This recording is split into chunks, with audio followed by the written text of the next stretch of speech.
Boy, things are moving quickly out there, aren't they? Let's talk about fever detection. Ken Bianchi with Hoptics. All right, so first off, I want to congratulate you for even listening right now, because what that's showing is that you're exhibiting best in class practices. Fever detection is not something that's required. It's not something that you're going to be penalized for if you don't have. But I'll tell you what, it is something that the best in class are doing, because you continually go above and beyond to produce what's going to deliver a better experience for employees and for customers. So here's 4 things that I want you to consider at Hoptics and my other company, Omni. We've been using fever detection, and I thought I would pass along some top ideas to consider. Number 1, I want to talk about professional installation. You're probably seeing so many of these options, from the handheld ones on up. The ones to really consider are the ones that are going to be the kiosks versus the handheld ones. And if you are considering those, think of having it professionally installed.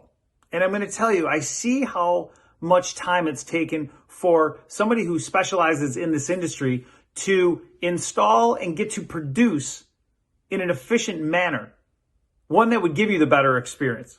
And so to do it yourself is going to require a lot. You may become frustrated. It may never work. There's a lot of options out there. Very few actually do what they say they're going to produce. So keep that in mind. Number 2, I want you to think, do I need fever detection? What would it do? Think about employee engagement. Most employees will not speak up, just like customers will not speak up if they're having a bad time.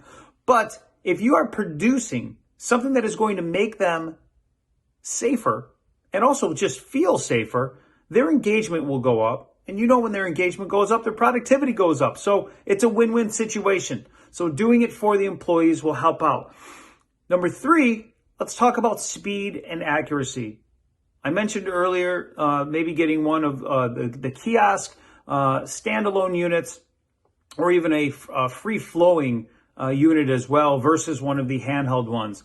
We're talking about not having to use resources of an employee having to physically get up out of their desk, go over to another employee, go over to another guest, a customer, and take their temperature.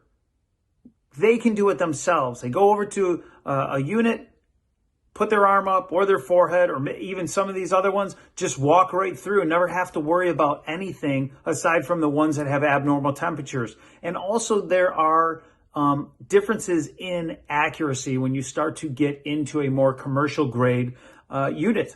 So it's just out there. I know there's so many options. It's confusing at this point. So hopefully these things help. Lastly, kind of morphs into the engagement piece, but think about the social distancing. You've been doing a great job using, if you are using anything, your handheld ones. But the handheld ones, you still have to get out and encroach upon somebody's comfort zone. We're already talking about social distancing, and yet you have somebody come up and then do a gun-like motion to your forehead, and that's not the most engaging. To be able to sit back, have somebody go up to a unit, have that distance, do it themselves, and then go in, maintain that social distancing, that is what we as people are looking for.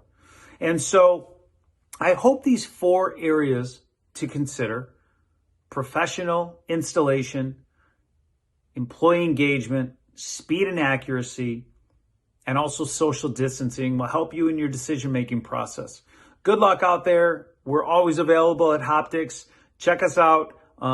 We'd love more than anything to just walk you through this decision-making processes. We have a number of options, and we wish you the best. Stay safe out there. Cheers.